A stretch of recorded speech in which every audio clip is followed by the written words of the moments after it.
of developing oneself is in the individualistic approach. Every person does it in their own way and at their own pace. We've all gathered here today to hear Mr. Shahrukh Nadeem talk about the art of self-development. I'm sure there are many who already know him, but I'd like to formally introduce. He has spent over 15 years creating and scaling technology-driven solutions. Currently, he leads My Water Pakistan, redefining how people access and use water. Mr. Shahrukh Nadeem is also the founder and CEO of My HCM Pakistan, which is a digital HR company, and it helps organizations in reimagining how they manage people, culture, and performance. He's also the author of the best-selling book, Redistan. Book Buddy is his passion project, where lessons are shared from books and life in a relatable manner. He's a teacher, writer, speaker, and creator. Please put your hands together for Mr. Shahrukh Nadeem. Assalamu alaikum everyone. But before I start, एक बड़े मशहूर Greek philosopher थे, thinker थे, scholar थे, Hippocrates. उनका एक बड़ा ज़बरदस्त कोट है जो मैं आपसे as a question I want to ask you.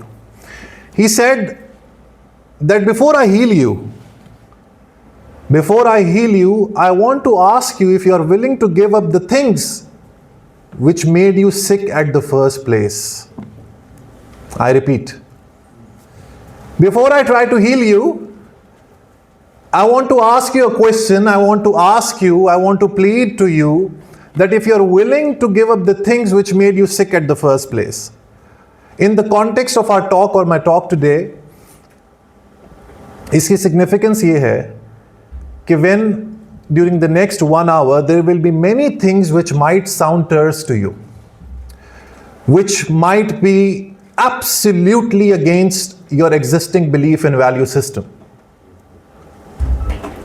And you never know, they might be the hurdles or challenges which are holding you down. And I would love to challenge and provoke you in that sense. But remember कि जब आपके existing belief system challenge होते हैं उसी के बाद आपकी growth होती है. और कंफर्ट जोन में जब हम रह रहे होते हैं, usually it's the most infertile place in the world. You do not grow in the comfort zone. So I would like to challenge a few of your belief systems, value systems, and how you conduct your lives. So the topic is self-development. And if you're expecting that in this 1 hour, I'll give you a hack or a shortcut or some magic pill that will absolutely transform your life, this is not possible.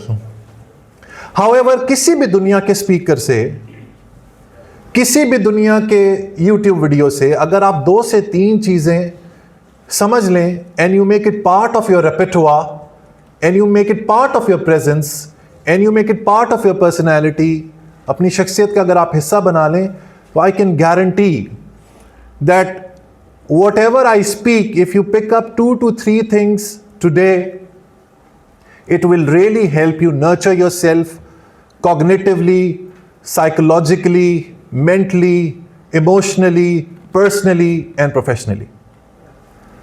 That sets the tone. Fair enough? The question you need to ask yourself is, who are you? आप कौन हैं? Usually when we are asked this question,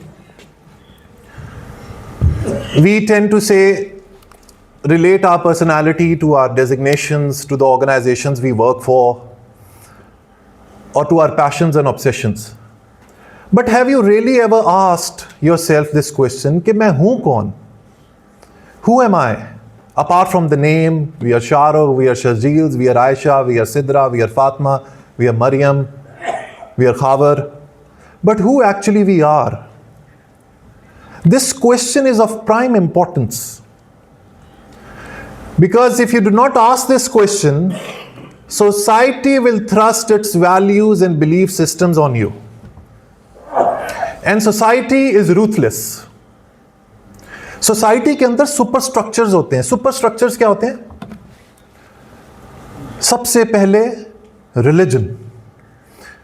And in a country like Pakistan, which is driven by religion, it is the biggest superstructure we have. Number two, society.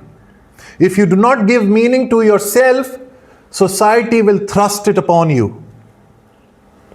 Number three, your family. अगर आप इन दोनों के चुंगल से भी निकल गए, the third thing or the third superstructure which will give you meaning and identity is your family. They will, the society, your religion, your social fabric and your family will determine कि आपको क्या अच्छा लग सकता है और क्या बुरा लग सकता है. What is moral and what is immoral? What is good? What is evil? What is acceptable and what is unacceptable? So the first thing जो आपने अपनी जिंदगी में, and no matter at what stage you are, I see a lot of gray hair in the auditorium, and usually people tend to think that when their hair turn gray, they're old. That's not the definition of being old. मैं आज आपको youth की definition बताता हूँ. पाकिस्तान में कहा जाता है that 65% of the population is under the age of 30. That means we are a youthful country. That's a very wrong way of categorizing whether a country is youthful or not. How do you categorize youth? एक नौजवान, एक जवान शख्स वो है जिसके अंदर आग है, जिसके अंदर पैशन है, जिसके अंदर ऑब्सेशन है, जिसके अंदर मैडनेस है, जिसकी जिंदगी के अंदर एंकर है, के अंदर आज भी, no matter you're 18 or 80, if you're daily looking forward to any passion in life, any obsession in life, there is some anchor which is keeping you awake at night and letting you feel active, तो फिर आप youth हैं. फिर आप परवाना करें कि आप 50 के हैं, 60 के हैं, 70 के हैं, 80 के हैं. अगर कोई आपसे पूछे आपकी जिंदगी में कोई ड्राइविंग फोर्स है, and you can give an answer and you से मैं इस ड्राइविंग फोर्स के पीछे भाग रहा हूं, तो यू आर यूथ. और अगर कोई 18 साल का बच्चा है, 20 साल का बच्चा है, 25 साल का है, 30 साल का है, he or she is not looking forward to anything in life or the day, and there is no progressive ideal in his life, no objective in life, then I'm sorry, you do not deserve to be called youth. Now the question is, a lot of people ask me कि ये passion कहाँ से ढूंढे, जिंदगी का meaning कहाँ से ढूंढे, जिंदगी का पर्पस कहाँ से ढूंढे. तो आज मैं आपको एक ऐसा सिस्टम बता के चला जाऊंगा जिसको अगर आपने समझ लिया, it will really really help you find that purpose and meaning in life. Alright, but before that, जैसे हिपोक्रेटिस ने कहा था कि सक्सेस हासिल करने के लिए अगर आज मैं आपसे पूछूं how many of the people are willing to be successful और aspire to be successful in life, I would say 99% or the 100% of the people will raise their hand and say I want to be successful. लेकिन statistics ये show नहीं करते. Statistics तो ये show करते हैं कि 100 में से 2 बंदे सक्सेसफुल होते हैं.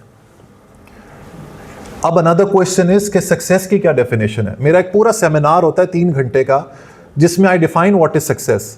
आज हमारे पास टाइम लिमिटेड है तो I can not go into that detail, लेकिन ये बात मैं आपको बता दूं कि सक्सेस की जो मेरी पर्सनल इक्वेशन है उसमें पैसा, क्योंकि हमारे in the modern capitalistic world we tend to think that money is the ultimate epitome of success and the ultimate yardstick to जज वेदर समवन इज सक्सेसफुल और not. It is just the second variable. इस success equation में 10 variables हैं. It's a multivariate equation जिसके अंदर 10 variables हैं जो if you are financially independent you are successful. Number 3, if you are emotionally balanced you are successful. Number 4, if you have a social capital you are successful. Number 5, cognitively, psychologically you feel balanced, you are successful. And the list goes on. And eventually, if you are happy in life, you are successful. और happiness की एक छोटी सी मैं आपको बात बता दूं कि Harvard study for adult development, if someone knows about that, I think it started back in 1938. It has been more than 80 years that study is ongoing. Harvard ने कुछ individuals को उठाया और उनके ऊपर एक simple hypothesis रखा कि what makes a happy life. So Harvard study for adult development में जिन individuals को उन्होंने select किया as a research subjects, उसमें से एक अमेरिका का president भी बना, जॉन एफ कैनेडी. कुछ लोग criminals बने. So the first thing or the first anchor for this is that if you want to live a happy life, invest in your relationships, invest in people, invest in your family, invest in your friends.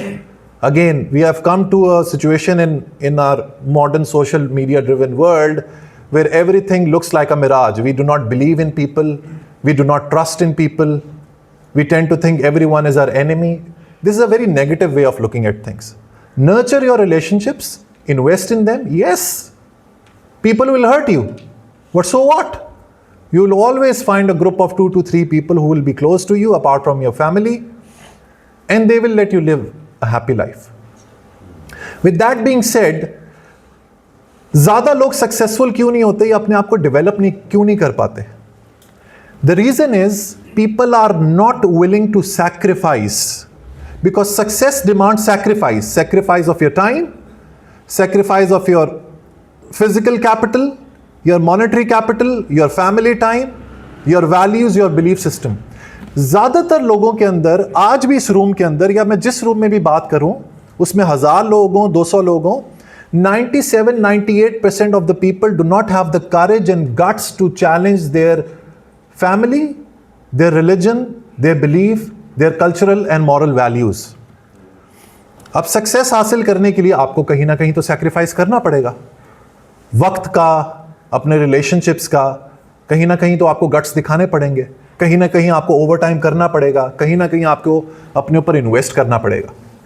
But people want to live a very average mediocre life and they are not willing to go the extra mile to achieve that success. अब उससे होता यह है कि जिस शख्स में जान होती है, जिस शख्स में डेप्थ होती है, वो आगे निकल जाते हैं. Majority of the people are left behind. So with that being said, मैं आज आपको एक केज के बारे में बताना चाहता हूं जिसमें majority of the audience is stuck. इसके 3 लेयर्स हैं. The first is the moral comfort. Now, what's a moral comfort? The society tells you what is good and what is bad. And in a society like Pakistan, it doesn't chase excellence. Please listen to this. A society like Pakistan doesn't chase excellence, it chases obedience. अगर आप obedient है तो आप अच्छे हैं, और अगर आप सवाल उठाना शुरू करते हैं, you're bad. You are a rebel. They brand you as a rebel. But remember, doubt is the first step towards wisdom. You know why Pakistan is amongst the worst in terms of Human Development Index? Out of 145 countries in the world, we stand at 143.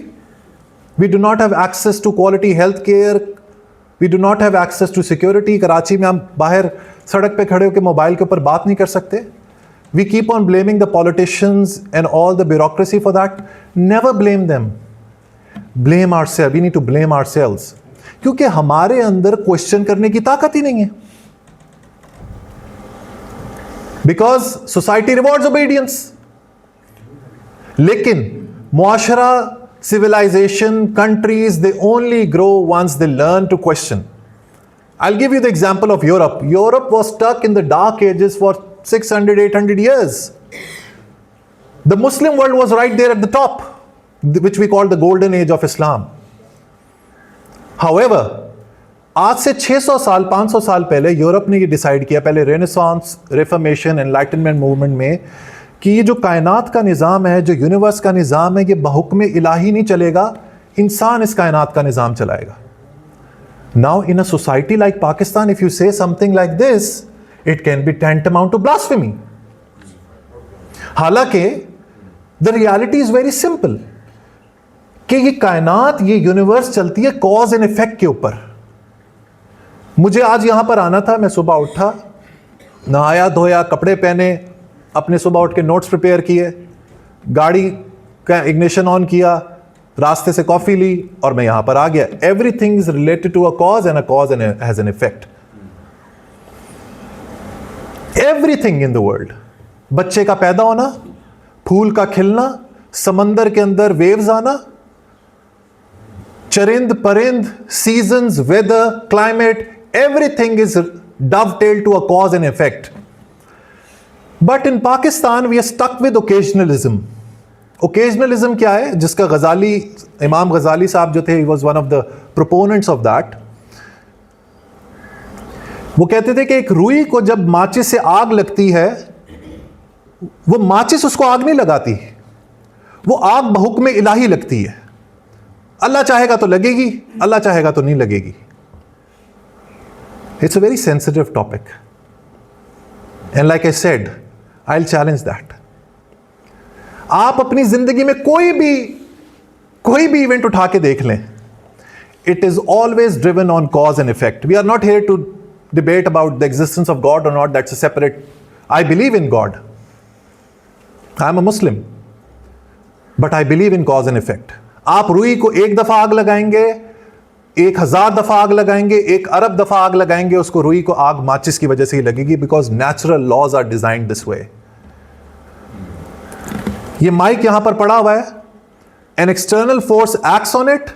My left hand acts on it. I pick it up and now I put it down. If an external force doesn't act on it for the next 1000 years, it will keep on lying over here. आप इसके ऊपर जितने मंत्र पढ़ लें, जितने दम दरूद कर लें, that's the reality of life.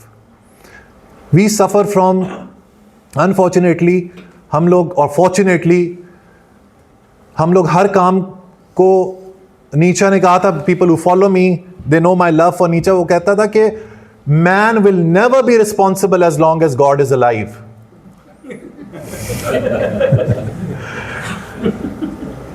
हम लोग अपनी वीकनेसेस को, this is a syndrome with Muslims, कि हम लोग अपनी वीकनेसेस को खुदा के पीछे छुपने की कोशिश करते हैं बाय यूजिंग इंशाल्लाह. इंशाल्लाह का असल मतलब ही ये है कि गॉड और द नेचर और the forces which drive this world have given you the power to write the destiny of your life yourself. No one will help you but yourself. Quran पढ़ें, सूरह राद आयत नंबर 13, कि verily God doesn't help the people until they are not willing to change what is within themselves. हम लोग हर चीज इंशाल्लाह और माशाल्लाह के सपोर्ट करके we do not take action. और इसमें कोई ये बात नहीं है कि आप दीन से दूर हैं. मैं तो आपको रियलिटी की बात कर रहा हूं. आज रात को सोने से पहले थोड़ा सा एनालिसिस कर लीजिएगा कि आपकी जिंदगी में जो कुछ भी हुआ, it is a result of your decisions. और जो लोग जिंदगी में आगे निकल जाते हैं, उनका बस सिंपल यूजुअली एक सिंपल फॉर्मूला ये होता है कि जिनके high quality decisions outweigh low quality decisions, वो कामयाब हो जाते हैं. और जो लो क्वालिटी डिसीजंस लेते चले जाते हैं, वो नीचे चले जाते हैं. और एक और तरह के लोग नीचे जाते हैं. वो कौन है? People who suffer from a disease called excusitis. Everything, हर चीज के पीछे एक्सक्यूज. मैं कामयाब क्यों नहीं हुआ? Because I was born in a poor family. मुझे जॉब में तरक्की क्यों नहीं मिली? Because my boss was very toxic. Karachi में मैं कामयाब क्यों नहीं हो सका? क्योंकि मेरा मोबाइल छिन गया. पाकिस्तान में मैं क्यों कामयाब नहीं हो सका? क्योंकि पाकिस्तान में अपॉर्चुनिटीज नहीं है. I teach at leading business schools and I tell my students, and this is not a gimmick, I tell you, Pakistan is a gold mine of opportunities. Gold mine of opportunities. Why do I say that? What's the logic behind this?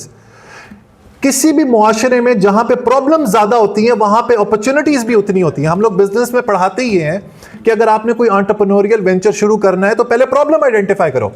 हम लोग usually ये सोचते हैं कि यार what's the good business idea that we can work on. Wrong way to start a business communication और a business idea discussion. The way you start it is, let's identify a problem that exists in the society of in Pakistan, and no points for guessing or no brownie points to me. Pakistan is a society which has a plethora of problems, innumerable problems. खवातीन की security big problem, solution बन सकता है उसके ऊपर. Transport big problem, आप कोई entrepreneurial venture बना सकते हैं. किड्स की एजुकेशन, 25 मिलियन 2.5 करोड़ बच्चा स्कूल से बाहर है, opportunity. Employment is at an all-time low, opportunity. People do not dress well, opportunity. People are not hygienic, opportunity. There is an opportunity at every step of the way. You just need to have the eyes and ears to see that. So पहला जो हम cage में पूरी उम्र फंसे रहते हैं वो है मॉरल कंफर्ट का. दूसरा है बोरोड आइडेंटिटीज, जिसके बारे में मैंने पहले बताया। Almost 2500 years ago on the streets of Athens, एक मोटा मैला कुचैला सा शख्स लोगों को रोक के सवाल पूछा करता था, and people used to hate him, abhor him at the start. वो पूछता था कि यार ये जो तुम जिंदगी गुजार रहे हो, कभी सोचे what is the purpose of your existence, why are you here, what is the objective of life, what drives you every day? And you know what the name of the person was? Socrates, सुकरात जिसको उर्दू में कहते हैं। When he was punished by the court of Athens, तो रात ये प्लेटो की book Republic में जो डायलॉग्स हैं, यूथेफेरो, क्रीटो, उसके अंदर उसका पूरा जो ट्रायल हुआ है उसके बारे में उसने लिखा है प्लेटो ने। तो रात को जब उसको फांसी या उसको जहर देने जा रहे थे, तो रात को उसका दोस्त आया उसके पास। वो कहता है आई हैव, मेरी सेटिंग, जैसे हमारी लोकल जबान में है, मैंने सेटिंग बना ली है। Only if you are willing to back off from your beliefs, from what you propagate, you'll be out of the prison. Socrates ने कहा कि अगर मैं यहां से निकल गया, if I escape, I'll die. If I escape and I run out of Athens, I'll die. और लोग समझते हैं कि लोग सोक्रेटिस को जहर दे के वो मर गया। वो मरा नहीं, वो जहर पी के जिंदा रह गया, अमर हो गया। He is immortal. आज 2500 साल बाद भी कराची के पाकिस्तान अमेरिकन कल्चरल सेंटर में शाहरुख आज आपसे सोक्रेटिस की बात कर रहा है। That's how people leave legacy. That's how people make their mark in the world. तो जो सोक्रेटिस बात करता था बोरोड आइडेंटिटीज की, आपने भी आज जाके अपने आप से पूछना है कि has the society given me a meaning, specially to the women. क्या सोसाइटी ने आपको बताया कि मुझे किस तरह के कपड़े पहनने हैं, मुझे किस तरह से बात करनी है, मुझे किस तरह से अपना बिहेवियर रखना है, या मैंने खुद चॉइस की है? I am an existentialist.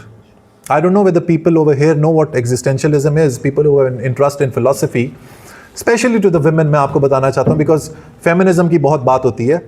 Feminism is directly dovetailed to existentialism.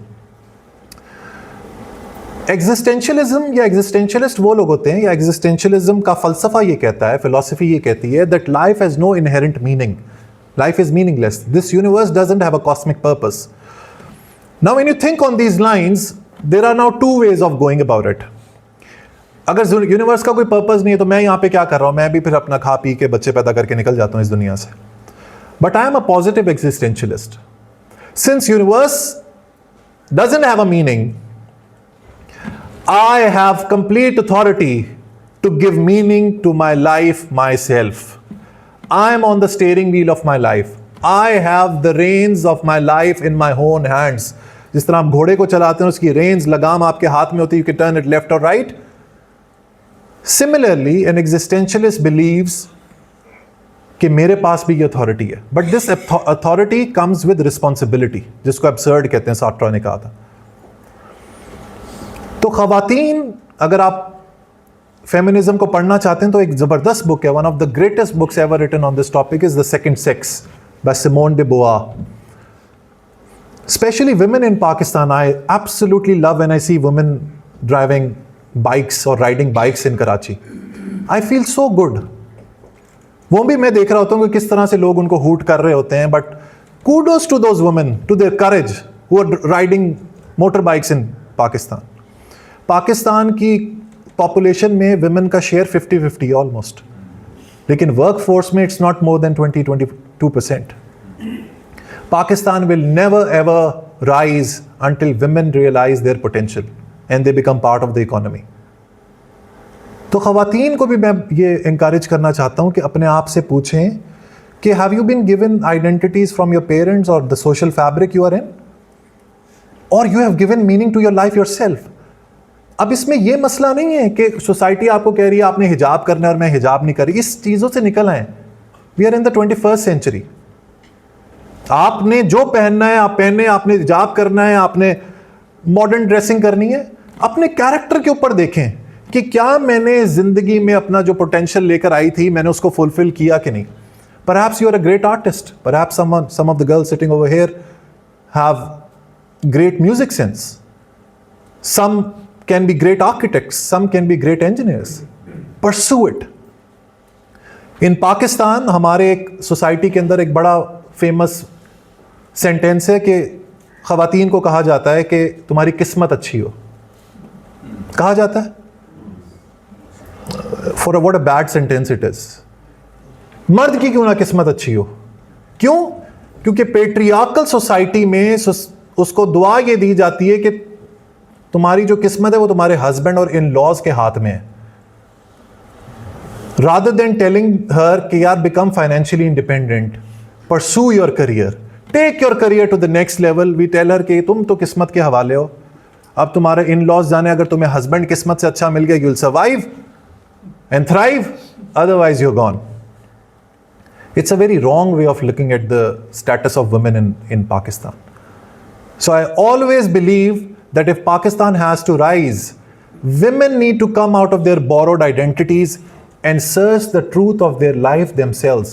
And let me tell you, not only the girls, the boys, the men, when you will go on search of truth, you will realize that whatever you have been told since the birth was perhaps a big blatant lie. Reality तो वो है ही नहीं जो आप समझ रहे थे. अपनी टॉक के आखिर में आपको एक छोटी सी कहानी सुनाऊंगा, इफ आई रिमेंबर दैट, कि आपको वो कहानी सुनानी है अबाउट द ट्रूथ. तीसरी चीज है इस केज के अंदर और आखिरी चीज, that is fear of isolation. जब आप सक्सेसफुल होने के लिए जाएंगे, सेल्फ डेवलपमेंट के लिए जाएंगे, तो आप अकेले होंगे. अकेले कैसे? फॉर एग्जाम्पल, यहाँ पे बैठे हुए एक शख्स डिसाइड करते हैं कि मुझे फ्रेंच ज़बान सीखनी है. अब फ्रेंच ज़बान सीखने के लिए आपको वक्त चाहिए, फैमिली फंक्शंस हैं, शादी का इवेंट है, दोस्तों ने बुलाया लेकिन आपको फ्रेंच सीखनी है. सो आपको दोस्तों को बोलना होगा, फैमिली को एक्सक्यूज़ करना होगा कि नहीं, I am not available, I am learning French. या किसी शख्स को शौक उठता है कि मुझे गिटारिस्ट बनना है, म्यूजिशियन बनना है, तो जब तक ऑब्सेशन, पैशन नहीं होगा तब तक आप क्वालिटी गिटारिस्ट नहीं बन पाएंगे. तो उसको करने के लिए आपको वक्त देना होगा. जब आपको वक्त देना होगा तो फिर आप आइसोलेटेड होंगे. फैमिली कहेगी ये अपने में ही लगा रहता है. We are a collectivist society. इसको पंजाबी ज़बान में कहते हैं सांझा. सांझे लोग हैं हम लोग.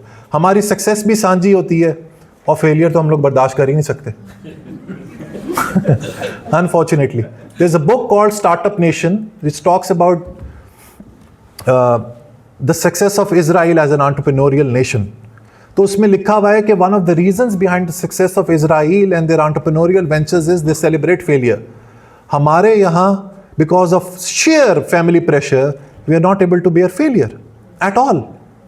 We cannot sustain failure. We cannot even talk about failure. They celebrate failure. So unfortunately, this is the reality we have to live with.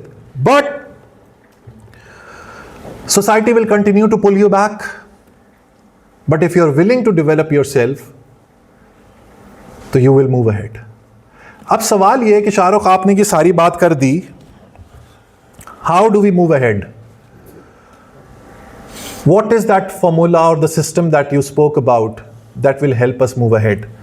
So now I'll move over here to the board and give you a system which I hope will help you excel.